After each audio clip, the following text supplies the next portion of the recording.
ಸಮೀರ್ ಮೇಲೆ ಮತ್ತೊಂದು ದೂರನ್ನ ಕೊಟ್ಟಿದ್ದಾರೆ. ಕಡೂರು ಪೊಲೀಸ್ ಠಾಣೆಯಲ್ಲಿ ದೂರು ದಾಖಲಾಗಿದೆ. ಚಿಕ್ಕಮಗಳೂರು ಜಿಲ್ಲೆಯ ಕಡೂರಿನಲ್ಲಿ ದೂರು ದಾಖಲಾಗಿದೆ.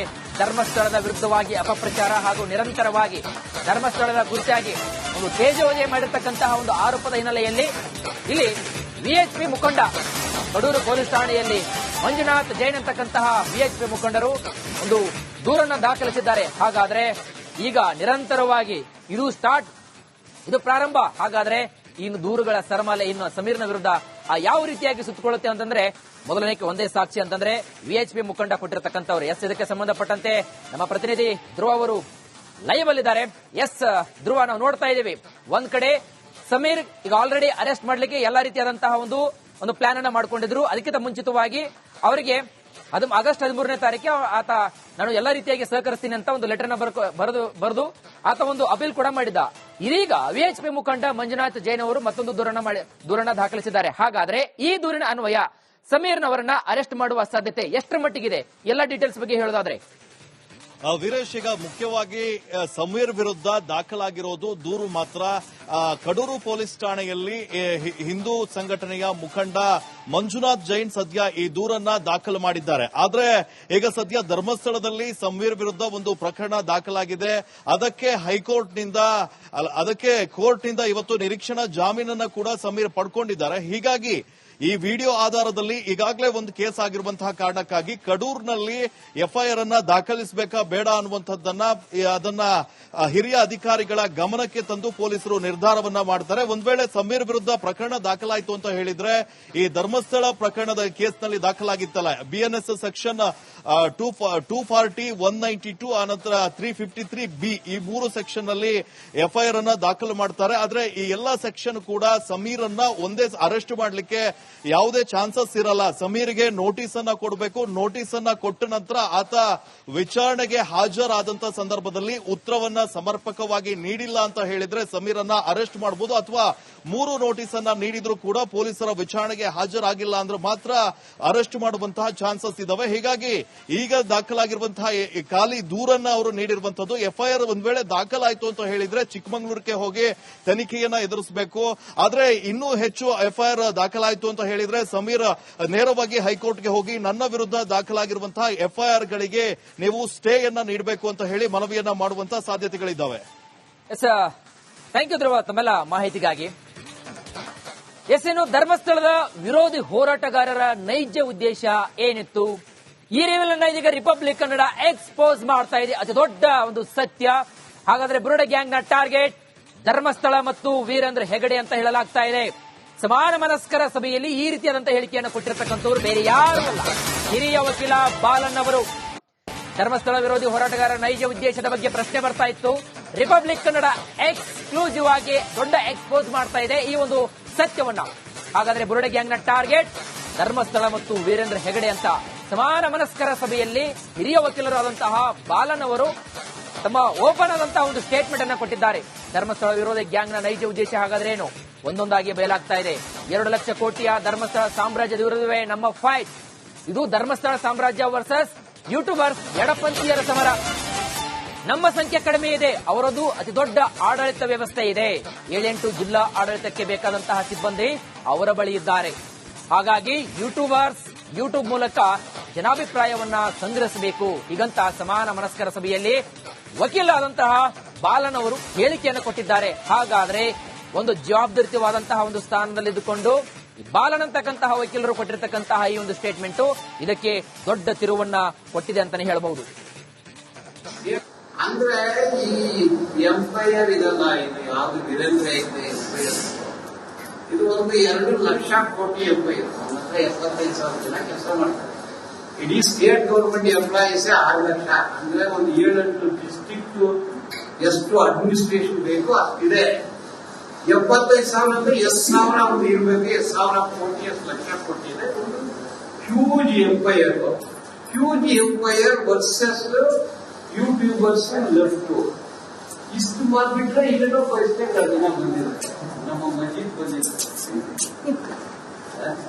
ಸೊ ಕೆಲವು ಅಡ್ವೊಕೇಟ್ಸ್ ಎಲ್ಲ ಕೂಡ ಬಂದಿದೆ.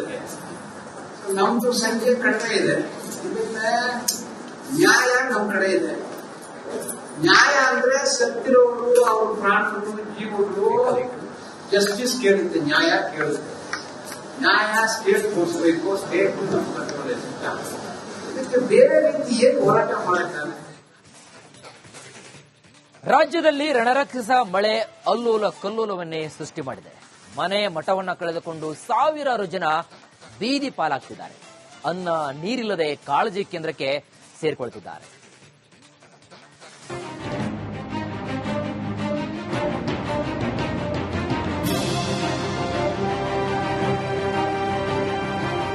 ನೀರು ನೀರು, ಎಲ್ಲೆಲ್ಲೂ ನೀರೋ ನೀರು. ನದಿಯಂತಾದ ರಸ್ತೆಗಳು, ಮನೆಗಳಲ್ಲಿ ಮೊಣಕಾಲುದ್ದ ನೀರು, ಡೆಡ್ಲಿ ಪ್ರವಾಹಕ್ಕೆ ಅಕ್ಷರಶಃ ಬದುಕೆ ಬರ್ಬಾದಾಗಿದೆ. ಬೆಳಗಾವಿಯಲ್ಲಿ ಉಕ್ಕಿದ ಘಟಪ್ರಭಾ, ಮುಳುಗಿದ ಗೋಕಾಕ್, ನಿಪ್ಪಾಣಿ. ಮಹಾರಾಷ್ಟ್ರದ ಪಶ್ಚಿಮ ಘಟ್ಟ ಪ್ರದೇಶದಲ್ಲಿ ಮಳೆರಾಯ ಅಬ್ಬರಿಸಿ ಬೊಬ್ಬಿರಿತಾ ಇದ್ದಾನೆ. ಕೊಯ್ನಾ ಡ್ಯಾಂನಿಂದ 93,000 ಕ್ಯೂಸೆಕ್ ನೀರು ಹರಿದು ಬಿಡಲಾಗಿದೆ. ಕೃಷ್ಣಾ, ಘಟಪ್ರಭಾ, ಮಲಪ್ರಭಾ, ಮಾರ್ಕಂಡೇಯ, ಹಿರಣ್ಯಕೇಶಿ, ದೂದಗಂಗಾ, ವೇದಗಂಗಾ ನದಿ ಅಪಾಯ ಮಟ್ಟ ಮೀರಿ ಹರಿತಾ ಇವೆ. ಇದರಿಂದ ಗೋಕಾಕ್, ನಿಪ್ಪಾಣಿ ತಾಲೂಕಿನ ಹಲವು ಗ್ರಾಮಗಳಿಗೆ ನೀರು ನುಗ್ಗಿದೆ. ಘಟಪ್ರಭಾ ಅಬ್ಬರಕ್ಕೆ ಉಪ್ಪಾರಪೇಟೆ, ಮಟನ್ ಮಾರ್ಕೆಟ್, ಕುಂಬಾರ ಗಲ್ಲಿಗೆ ನೀರು ನುಗ್ಗಿದೆ. ಮನೆಗಳು ಸಂಪೂರ್ಣ ಜಲಾವೃತವಾಗಿದ್ದು 300ಕ್ಕೂ ಹೆಚ್ಚು ಜನರನ್ನ ಕಾಳಜಿ ಕೇಂದ್ರಕ್ಕೆ ಶಿಫ್ಟ್ ಮಾಡಲಾಗಿದೆ. ಈಗ ಎಷ್ಟ್ರಿ ನಮ್ದು ತಲಿ ಆತ್ರಿ, ನಮ್ಮ ಅಪ್ಪನ ತಲಿ ಆತ್ರಿ, ನಮ್ಮ ಅಣ್ಣಗಳ ತಲಿ ಆತ್ರಿ. ಈಗ ನಮ್ಮ ಜೊತೆ ಪಾಪ ಹುಡುಗರು ಸಾಯತಾರ್ರಿ. ಏನ್ ಮಾಡುದ್ರಿ? ಅಡಿಗೆ ಊಟ ಗೀಟ ಹಂಗಮ್ಮ ನೀವ ತಂದೆ ಎಲ್ಲ ಏನು ಕೊಟ್ಟಿಲ್ಲ? ಏನು ಇನ್ನ ಕೊಟ್ಟಿಲ್ರಿ. ಹರೇವತ್ತ ಅವಲಕ್ಕಿ ಕೊಟ್ಟಿರತ್ರಿ, ಆಗೈತಿ ಅಂತ ಅಂದ್ರಿ ಗಪ್ ಕೂತ್ರಿ. ಮತ್ತೆ ನಾವ ಈಗ ಅಡಿಗೆ ಮಾಡತಾರತ್ರಿ. ಗೋಕಾಕ್ ಪಟ್ಟಣದ ಕುಂಬಾರ ಗಲ್ಲಿಗೂ ನೀರು ನುಗ್ಗಿದ್ದು 100 ಮನೆಗಳಿಗೆ ನೀರು ನುಗ್ಗಿದೆ. ಮನೆಗಳು ಕೂಡ ಈಗ ಜಲಾವೃತ ಆಗಿರುವಂತದ್ದು. ಸದ್ಯ ನಾನಿರುವಂತಹ ಸ್ಥಳ ಬೆಳಗಾವಿಯ ಕುಂಬಾರಗಲ್ಲಿ ಅನ್ನೋ ಒಂದು ಪ್ರದೇಶದಲ್ಲಿದ್ದೇನೆ. ಸಂಪೂರ್ಣವಾಗಿ ಸಾಕಷ್ಟು ಮನೆಗಳು ಅಂದ್ರೆ 300ಕ್ಕೂ ಹೆಚ್ಚು ಮನೆಗಳು ಈಗ ಜಲಾವೃತ ಆಗಿರುವಂತದ್ದು. ಜೊತೆಗೆ ಜಲಾವೃತಗೊಂಡಿರುವಂತಹ ಮನೆಯಲ್ಲಿ ಇರುವಂತಹ ನೀರನ್ನು ಕೂಡ ಹೊರಗಡೆ ಹಾಕುವ ಕೆಲಸವನ್ನು ಕೂಡ ಮಾಡ್ತಿರುವಂತದ್ದು. ಕೆಲವೊಂದಿಷ್ಟು ಜನ ಇಲ್ಲಿ ಗಮನಿಸಬಹುದು, ಸಾಕಷ್ಟು ಚರಂಡಿ ನೀರು ಕೂಡ ಈಗ ಮನೆಗೆ ಬಂದಿರುವಂತದ್ದು. ಗೋಕಾಕ್ನಲ್ಲಿ ಪ್ರವಾಹ ಸೃಷ್ಟಿಯಾಗಿದ್ದು 300ಕ್ಕೂ ಹೆಚ್ಚು ನೆರೆ ಸಂತ್ರಸ್ತರನ್ನ ಕಾಳಜಿ ಕೇಂದ್ರಗಳಿಗೆ ಶಿಫ್ಟ್ ಮಾಡಲಾಗಿದೆ. ಈಗ ತಂದು ಹೋಗಿದಾರ್ರಿ. ನಾವ್ ಇಲ್ಲಿ ಇರಬೇಕಾರಿ. ಮತ್ತ ನಮಗೇನು ನೆಲಿನ ಇಲ್ಲ ರೀ, ಇರುವಂಗ ಪರಿಸ್ಥಿತಿ ಐತ್ರಿ. ಮತ್ತೆ ಇರಬೇಕಾರಿ. ಏನ್ ಕಳ್ಳ ಬಳ್ಳಿ ಐತಿಪ್ಪ ಅನ್ನೋ ಹೋಗುದೈತಿ ಅನ್ನೋದೈತ್ರಿ? ಇಲ್ರಿ. ಕಳ್ಳ ಬಳ್ಳಿನೂ ಅಲ್ಲೇ ಊರಾಗ ಅದಾರಿ. ಅವ್ರ ಬೆಳಗಾವ, ಜಮಖಂಡಿ, ಬಾಗಲಕೋಟ್ ಅಲ್ಲೇ ಎಲ್ಲಾರು ಅದಾರ್ರಿ. ಇಲ್ಲಿ ಯಾರು ಇಲ್ಲ ರೀ. ನಮ್ಮ ದಿಕ್ಕೆ ನಾವ್ ಸತ್ರು ನೀರಾಗ ಸಾಯ್ಬೇಕಾ, ಇಲ್ಲಂದ್ರೆ ಇಲ್ಲಿ ಸಾಲ್ಯಾಗ ಬಂದ್ ಬಿಡ್ಬೇಕ್ರಿ. ಮನಿಯಾರ ಮಾಡಿ ಕೊಡ್ಬೇಕ್ರಿ. ಮನಿ ಬಾಡಿಗೆ ಕೊಟ್ಟು 3,000 ರೂಪಾಯಿ ಬಾಡಿಗೆ ರೀ. ಇಲ್ಲಿಗೆ ಏನೇನು ಕೊಟ್ಟಾರ ನಿಮಗೆ? ಇಲ್ಲಿ ಏನು ಇಲ್ರಿ, ಊಟಕ್ಕೆ ಕಟ್ಟು ಕೊಟ್ಟಾರ. ಊಟಕ್ಕೆ ಗೋಕಾಕ್ ಸಾವುಕಾರ ಮನಿ ಕೊಟ್ಟಿಲ್ಲ ನಿಮ್ಗ? ಮನಿಯರು ಏನಿಲ್ರಿ, ಮನಿ ಇಲ್ರಿ, ಬಾಡಿಗೆ 3,000 ತಿಂಗಳ ಕೊಡದ್ರಿ. ಮಗ ಕುಡಕದಾನ್ರಿ, ಬಟ್ಟಿ ಹೆಂಗ್ ತುಂಬಿಸೋದ್ರಿ? ಮಗ ನೋಡ್ತೀರಿ, ಕುಡದ್ ಮಲ್ಕೋತಾನ್ರಿ, ಬಡಿತಾನ್ರಿ, ಗಂಡ ಸತ್ತಾನ್ರಿ. ಹೆಂಗ್ರಿ ನಮ್ಮದ್ರಿ? ಗೋಕಾಕ್ನ ಉದಗಟ್ಟಿ ಗ್ರಾಮದ ಉದ್ದಮ್ಮ ದೇಗುಲವು ಜಲಾವೃತವಾಗಿದ್ದು ತಾಯಿ ದರ್ಶನಕ್ಕೆ ಬಂದ ಭಕ್ತರು ಪರದಾಡ್ತಾ ಇದ್ದಾರೆ.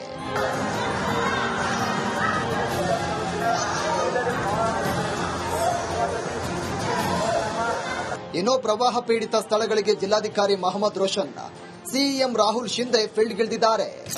ಏನು ಸಿದ್ಧತೆಗಳು, ಕಾಳಜಿ ಕೇಂದ್ರಗಳು, ಪರಿಹಾರ ಕೇಂದ್ರಗಳು ಇರಬಹುದು, ಎಲ್ಲ ಸಿದ್ಧತೆಗಳನ್ನು ಮಾಡ್ಕೊಂಡು ಇಟ್ಕೊಂಡಿದೀವಿ. SDRF, NDRF ತಂಡಗಳನ್ನು ನಾವು ಸ್ಟ್ಯಾಂಡ್ ಬೈ ಅಲ್ಲಿ ಇಟ್ಕೊಂಡಿದೀವಿ. Fire safety officers stand by ಅಲ್ಲಿ ಇಟ್ಕೊಂಡಿದೀವಿ. ಪೊಲೀಸ್ ಇಲಾಖೆಯವರು ಪ್ರತಿ ಕಡೆ ಅವರು ಬ್ಯಾರಿಕೇಡಿಂಗ್ ಹಾಕಿದ್ದಾರೆ.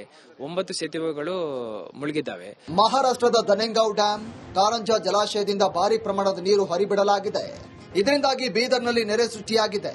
ಕೌಟಾ, ಬಾಲ್ಕಿ, ಔರಾದ್ನಲ್ಲಿ 100 ಎಕರೆ ಪ್ರದೇಶದ ಬೆಳೆ ಸಂಪೂರ್ಣ ಜಲಾವೃತವಾಗಿದೆ. ಯಾದಗಿರಿಯ ನಾರಾಯಣಪುರದ ಬಸವಸಾಗರ ಡ್ಯಾಂನಿಂದ ಕೃಷ್ಣಾ ನದಿಗೆ ಭಾರಿ ಪ್ರಮಾಣದ ನೀರು ರಿಲೀಸ್ ಮಾಡಲಾಗಿದೆ.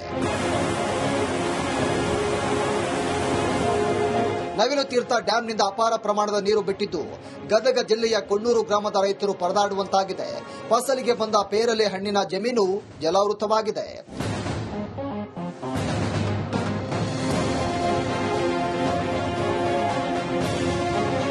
ನವಿಲ್ ತೀರ್ಥ ಡ್ಯಾಂನಿಂದ ಮಲಪ್ರಭಾ ನದಿಗೆ ಸಾಕಷ್ಟು ಪ್ರಮಾಣದ ನೀರು ಹರಿಬಿಡ್ತಾ ಇದ್ದಾರೆ. ಹೀಗಾಗಿ ಗದಗ ಜಿಲ್ಲೆಯಲ್ಲಿ ಮಲಪ್ರಭಾ ನದಿ ಉಕ್ಕಿ ಹರಿತಾ ಇದೆ. ಅದರಲ್ಲೂ ಗದಗ ಜಿಲ್ಲೆ ನರಗುಂದ ತಾಲೂಕಿನ ಕೊಣ್ಣೂರು, ಬೂದಿಹಾಳ, ವಾಸನ ಸೇರಿದಂತೆ ಹಲವು ಗ್ರಾಮಗಳಲ್ಲಿ ಪ್ರವಾಹದ ಭೀತಿ ಉಂಟಾಗಿದೆ. ನಾವಿಲ್ಲಿ ದೃಶ್ಯದಲ್ಲಿ ಕೂಡ ನೋಡ್ತಾ ಇರಬಹುದು.